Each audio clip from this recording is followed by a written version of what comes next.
Thank you for staying with us. This is Good Morning Kenya. My name is Vivian Ndegwa, and right this moment we are going to be looking at a conversation that is very in tune with what is happening right now in the country, and that is students going back to school. And as they go back to school, we want to look at their safety. That is the safety of students as they get to reopen schools beginning today. And joining me for that conversation, we have Colonel Retired David Kipkirui, who is the Director, National Disaster Operations Center. Welcome to the program.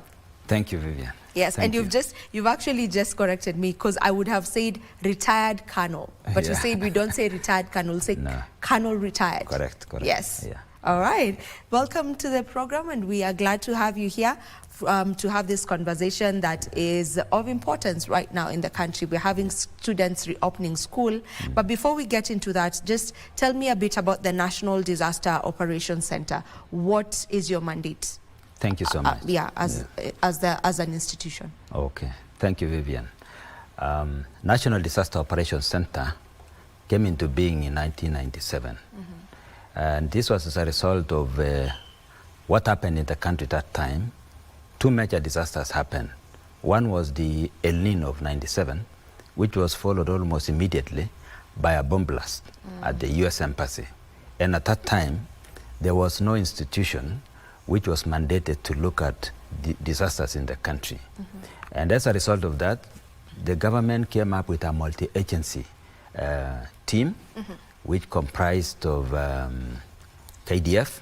That time we were called Armed Forces. These days we are called Defense Forces. And the police also, and many other stakeholders, to try and address the problem that faced the country at that time. Ever since that time, we have been operating in Nyaya House.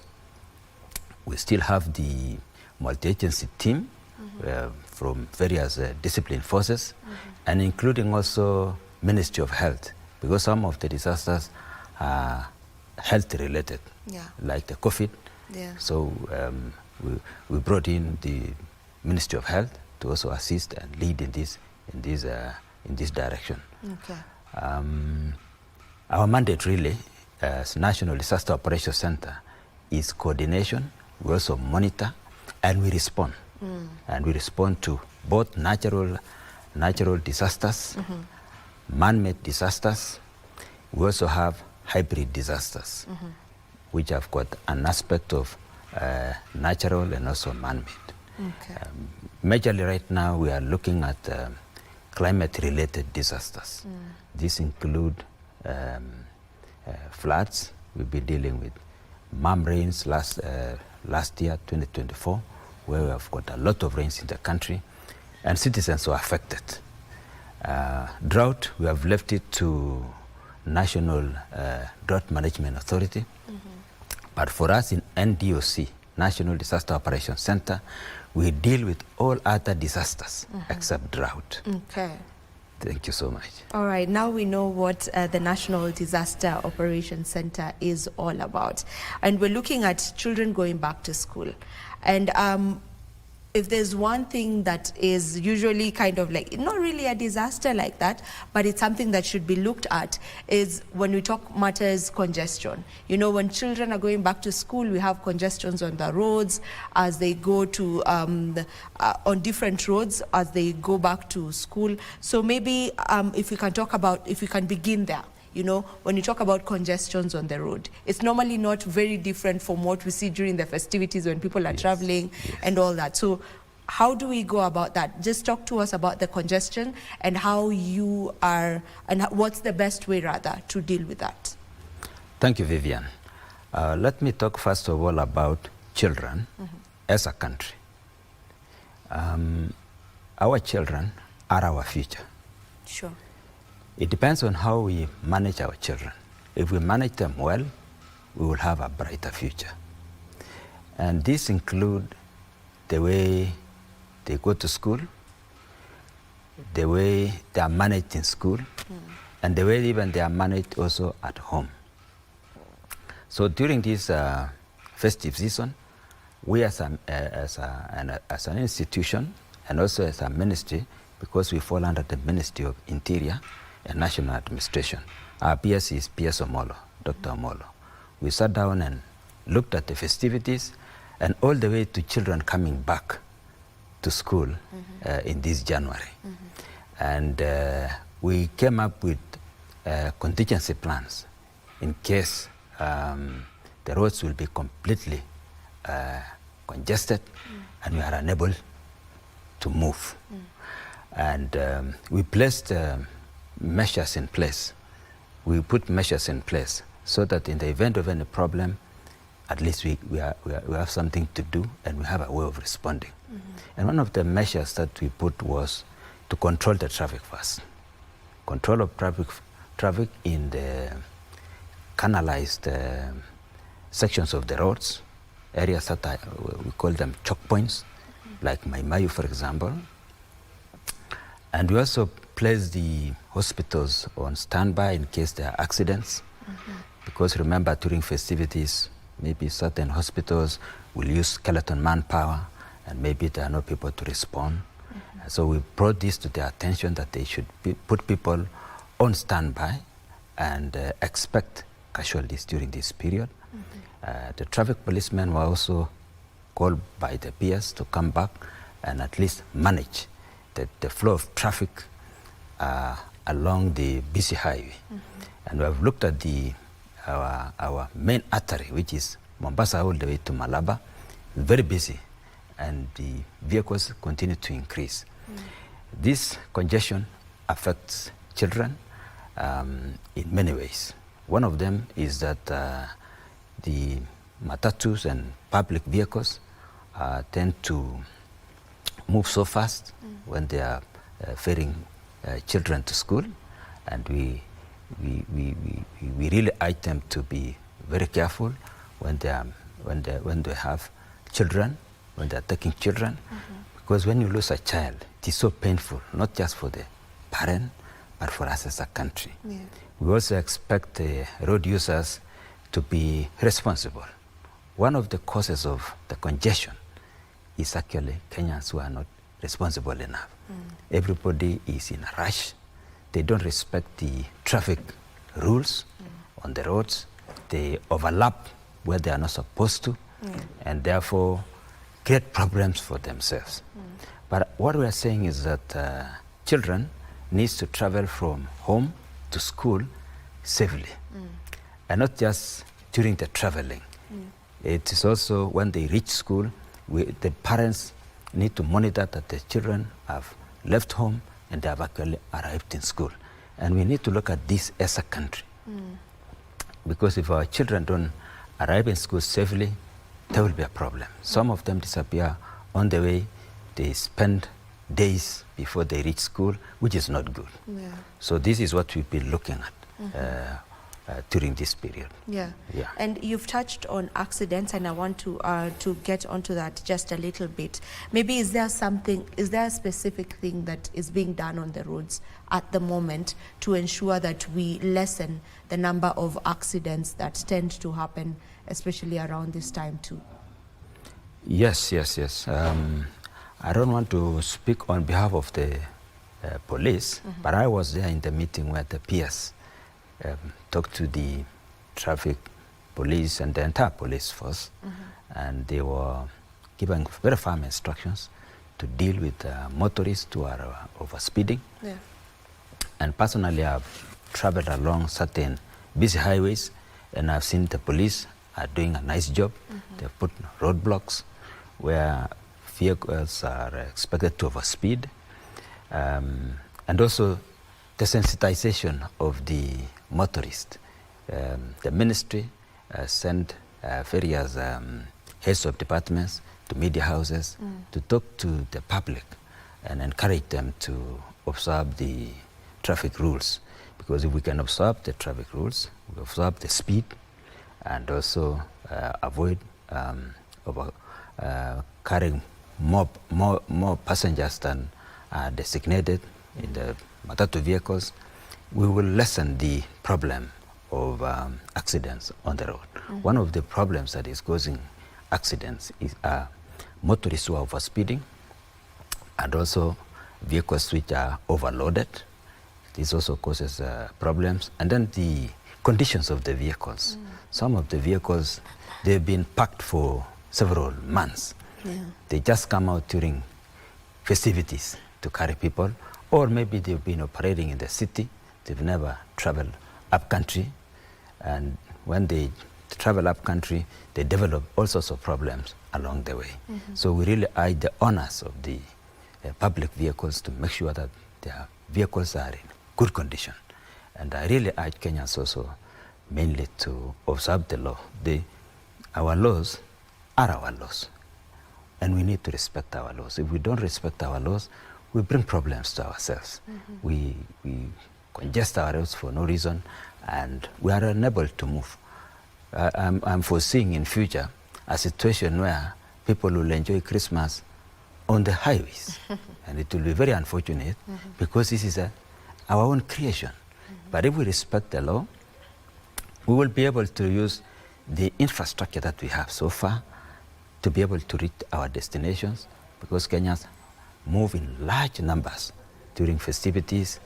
They go home, and then right now they are now coming back with their children, and children are also coming back to school.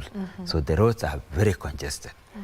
And the road that is congested the most is the main artery, which is actually the source of our economy. If this road from Mombasa to Malaba is closed, it affects our economy. It affects also our neighbors, Uganda, South Sudan, DRC Congo, and other countries. So we really need to have this road traffic flowing between Mombasa and Malaba, and many other highways from Mombasa to Nyeri, to central part of the country.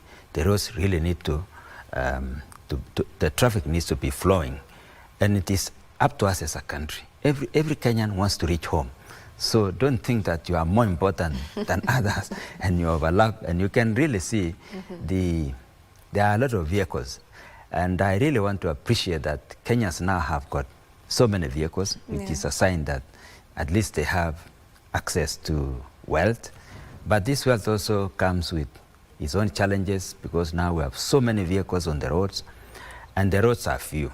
I'm happy that the president the other day promised to expand the road between Nairobi and Nakuru. I hope this will help. I also realize that some of the motorists are not aware that there are some roads which have been created to decongest the main highways. I give an example of Suswa Tongong.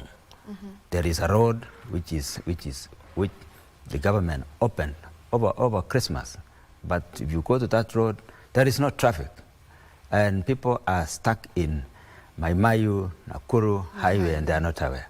And I think part of what I will do in this program is to bring to their attention that this road is working. It is only a very small section that is still not complete, but it is usable. It is better than going to get stuck in a traffic jam for so long. So as we take our children to school, I really want to wish them well as they travel along our roads. We want our roads to be safe, not just for us, but even for our children as they travel. And I want to also urge the parents, if the children are too young, let them be accompanied. It is good to accompany a child and make sure that the child learns safely in school. And the school community also, let them give a feedback to parents that the children have arrived safely. These days we have got so many ways of communicating back, either through SMS or any other means. But let's make sure that children travel safely. And matatu and public vehicle users, we urge them also to treat children well. Don't overcrowd or put so many children. Just because they are children, you put them, 3 of them in a seat for one person, just because they are children. It makes them very uncomfortable, and we are really mishandling our young children. And as I said, the way we handle our children determines where we are going as a country. Our destiny is our children. And we really need, yes, it's our future. We really need to treat them well and bring them in a manner that they feel comfortable and appreciate the parents and appreciate the public, appreciate adults. Because if we mistreat them, then they will also grow up being irresponsible. Thank you. Yeah, now we've looked at the safety of children as they go back to school, mainly now on the roads. Now I want us to go into the schools. You know, when they go to the schools, specifically the ones who are in boarding schools, maybe what are the best measures to ensure that these children are safe, even beginning with just the designing of the schools in case of any happenings? Yeah, thank you so much. I'm aware, I don't come from the Ministry of Education, but I'm aware that there is a plan within the Ministry of Education, and I have even the document that deals with disasters in schools. Our schools, most of our schools are not safe. Well, I'm speaking from a disaster point of view. So some of the schools are not safe. And when a parent gives the school community his or her child, he expects the child to be safe while in school. Sure. It becomes so painful when a parent is told your child who was in school has had an accident, and when you follow it, it looks like it was the carelessness of the school. So we really urge the school to follow that document which was designed by the Ministry of Education that ensures that children are safe when they're in school. The dormitories, when they're in the dormitories, in case of fire, they should be able to escape. They should be able to leave the dormitory safely. When also children are going to school, the school should be accessible. Some of the schools are really in very bad situation. You don't have good roads accessing the school. And then the other aspect is overcrowding also in classes and in dormitories. This is also making the school look like a disaster risk. Some schools also, they have got so many children, and some are story buildings schools, and in case of any problem, how will those children be evacuated? If you have a 3-story building and you have got several children up, and the stairs are not enough to evacuate these children, there will be a lot of casualties and injuries in case of any problem. So some of the schools require to relook their safety standards within the school to make sure that a child who is in school is safe. It's not just safe when in class, but even in the dormitory or the playing field. The playing field should be very conducive, because we want to have our children learn in an environment that is conducive, so that they are not struggling. Some of the children are struggling because the class is so congested, the school itself is so congested, the school is muddy, the lighting is not adequate. So we really ask those who are running learning institutions to ensure that the environment there is conducive and the child is safe. When the child sits there, the child is happy. The happiness of the child is very important, because if you are happy, you will also grow and you will develop well. But when you are under fear all the time, when you are not comfortable, even learning becomes a problem. And this is what we are urging the administration of the school, the board of board members in the school, and the teaching community and the parents, to ensure that their eyes are focused on the comfort of the child, so that the child is not under stress. The child is happy, and you can tell when a child is happy. The child will play. If the child is not playing, the child is not comfortable, then that child is not learning well. We really want the safety of the child to be considered, and it is our concern as an institution that some of the schools are not up to the standard. Looking at the accidents which have also happened in the previous year, where a school loses children, it is unfair that we lose children just through minor accidents like fire. A fire should not kill children in school. It should not happen.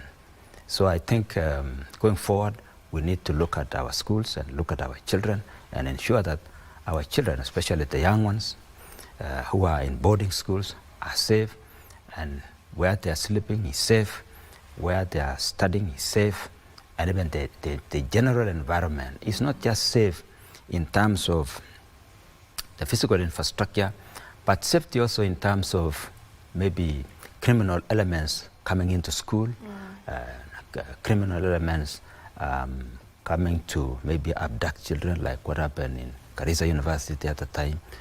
People just coming into school and shooting at children, or what we've seen in other countries where criminal elements come into school. So when parents commit children to a school community, we expect the school community to take care of the children and make sure that they are safe. And if there is a problem, let the parent know and let everybody know, so that an action can be taken and something can be done. Thank you. Yeah, you've clearly mentioned that some schools are not up to standards. The infrastructure in these schools are not up to standard. So maybe what exactly would you say is lacking matters safety, looking at it from the disaster management point of view, and what exactly should be done? Yeah, first of all, we call it disaster risk management. These days we don't manage disasters, we manage the risk itself. And the way we manage disasters is to reduce disaster, to reduce the risk rather. So we call it disaster risk reduction. Okay. Because you cannot eliminate completely the disasters. So yeah, so you have to manage the risk, you have to identify the risk first of all, and then you try and reduce that risk. One of the problems that we are seeing is the congestion in schools. I think there's a problem where we have a growing population, but the growth of the school infrastructure is not in tandem with the population growth. So I think in going forward, we need to project the coming up of schools to be in tandem with the growth of the population, so that you don't have the same school which existed about 10 years ago is still serving the same population, yet the population has grown. So you end up with a class which was supposed to accommodate 40 students, now is accommodating almost 65 students. Or in some schools you have got children, even over 100. It becomes even very difficult for the teacher to teach. And from a disaster point of view, this one becomes also a problem, because if you have got so many children in one place, in case of anything, you can't even evacuate them. Even the door itself is not enough for these people to run out of the school or the classroom. So the way I see is we really need to invest as a country in the development of school facilities to accommodate the students and make sure that we have standards, how many students are supposed to be in one class for them to be safe. Yeah. But if we leave it the way it is right now, it is not good. You cannot have a class which was supposed to accommodate 40 students, now accommodating 100 students. That in itself is a risk. A risk, both physically and even in terms of maybe epidemics, because these are people in a crowded place. And then we also need to look at the story buildings within the school. I've looked at some of the schools. You have got schools with 3,000 children, and about a third of them are upstairs.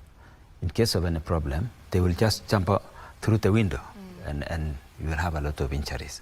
So we really need to have a design where if you have to have a story building, the stairs should be wide enough to evacuate students in the event of any problem. Similarly, in the dormitories is where I see also a problem, because a dormitory maybe which was supposed to accommodate maybe 60 students, you find so many of them, maybe even 120. You put double, I think triple deckers. Yeah, that triple something. deckers. Yes. I think this should not be the case, because even sleeping becomes a problem for the children. It becomes and we should not have a situation also where children share beds. We should invest. These are our children. These are our future. Let them be comfortable. We should invest as parents. We should invest as a government. We should invest as a society and make sure that we may lose anything else, but when it comes to the comfort of the child, let it be priority one for all of us as a country. And in terms of where they sleep, where they eat, where they, the classroom. Where they study, yeah. Some of the dining halls, children collect food and go and eat in the open field. Very unhygienic condition. So we really need to look at some of these things. Let's focus on the school. I don't know what Kenyans are doing. They are doing other things and leaving the priority. This is a priority area. Yeah. If you look at even the way children are being transported around in buses, it's so the children are really suffering. The children are really suffering. But then who's responsible? Yeah. Yeah, who should ensure that all these things, are in place? Yeah, it is. I think it's a shared responsibility, if I say. The government has a part to play, and the parents also have a part to play. The school community also has a part to play. But I fault the parent more, because the child is mine. And I should look around and see, where will my child be comfortable? Yeah, is it conducive? Yeah, is it conducive? Is my child okay? But I see a situation where parents have over-delegated their responsibility. Parenting should not be delegated to anybody. Delegate anything else, but not parenting. And parenting does not end when you hand over your child to the teacher. No, you are still the parent. You are still supposed to be concerned how your child is being fed, what type of food, is it nutritious enough, is that child also sleeping well? The child should be able to communicate with you. And I think one of the strategies we may need to look at is, how do we communicate between the parents and the teachers, or the school community, so that we get to know what are the challenges the school is facing. Yeah, so I think it is a collective responsibility between government, the parent, and the school community.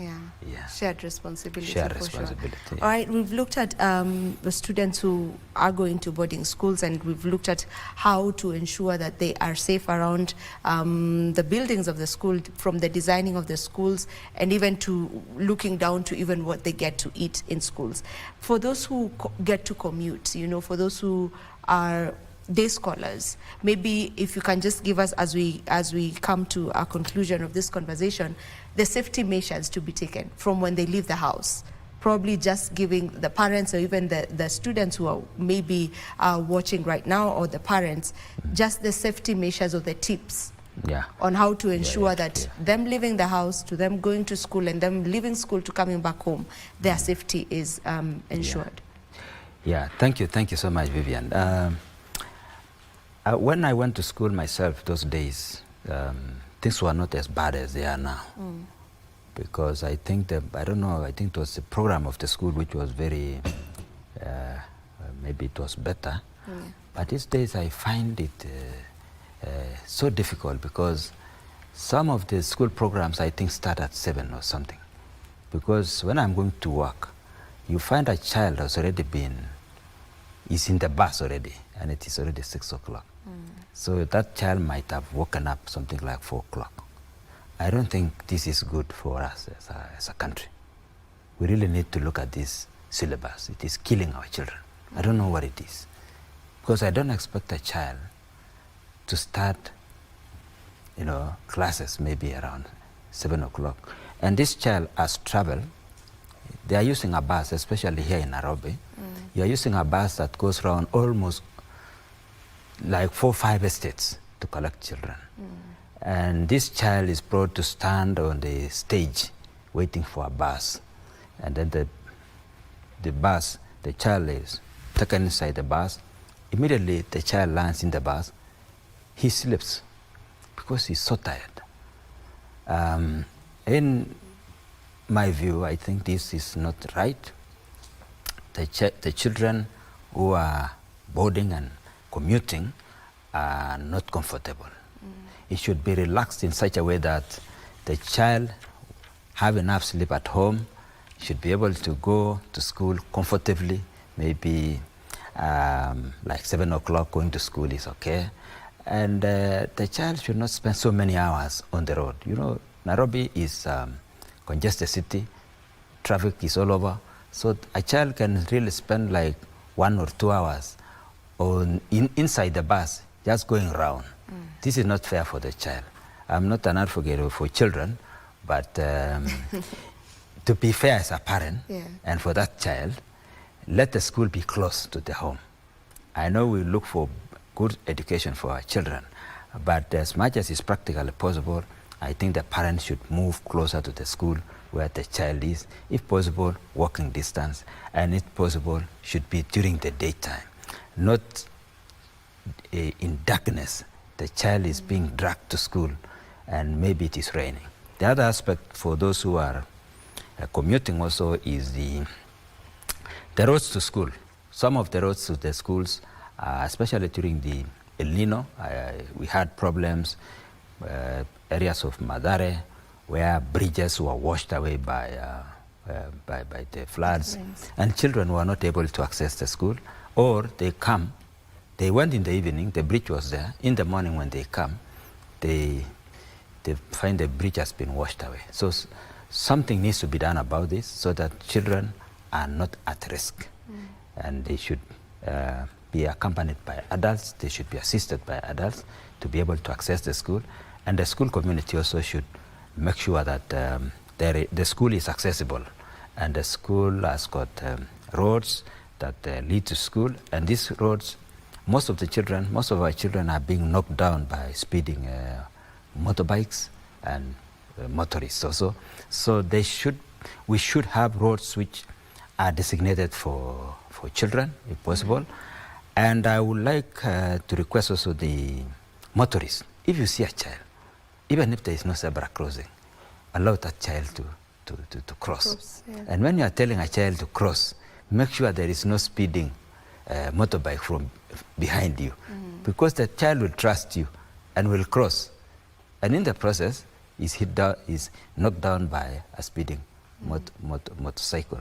This is a problem within the city. Also in the countryside, we still have a problem of the distance of the school, especially for the young children. For a child to go to school in some communities, you need to be about 10 years to be able to reach school, because the school is very far. So this is also another challenge. So there's that disparity between the children who are in urban centers, and also those who are in the country. And they are all Kenyans. So we need to look at a way of ensuring that they don't suffer. Those who are in the city should not suffer. Those who are in the rural areas, it is easy for those who are in the rural areas, for parents who are there or the community who are there, to build schools closer to their homes, rather than having one school serving a very big area, and therefore children walking along muddy roads to access schools. Yes. All right, we need to finish up on this conversation. Maybe if you can give us your parting shots. Thank you so much. I want to appreciate the opportunity that I've been given to come to this studio. I also want to thank the leadership of this studio for inviting me here. I want to ask the parents, as the children go back to school, to focus on the child and know that these children are our future, and we really need to ensure that they are safe when they are traveling. They need to be safe when they are in school. The learning environment in school should be conducive, and we need to have a follow-up as parents and as a community on how our children are faring on in school. Thank you so much. Thank you so much for joining us. It was a pleasure having you on the show. That was Colonel Retired David Kipkurui, who is the Director, National Disaster Operations Center. This is where we end this conversation. Don't you go too far, because I will be coming back with yet another topic. And this time round, it is on New Year's resolutions, or setting of goals as we start off the year. Do you believe in New Year's resolutions? How do you go about setting them? Do you set them at the beginning of the year or later on in the year. We will be talking about all of that. You don't want to go too far. We'll be back in a moment.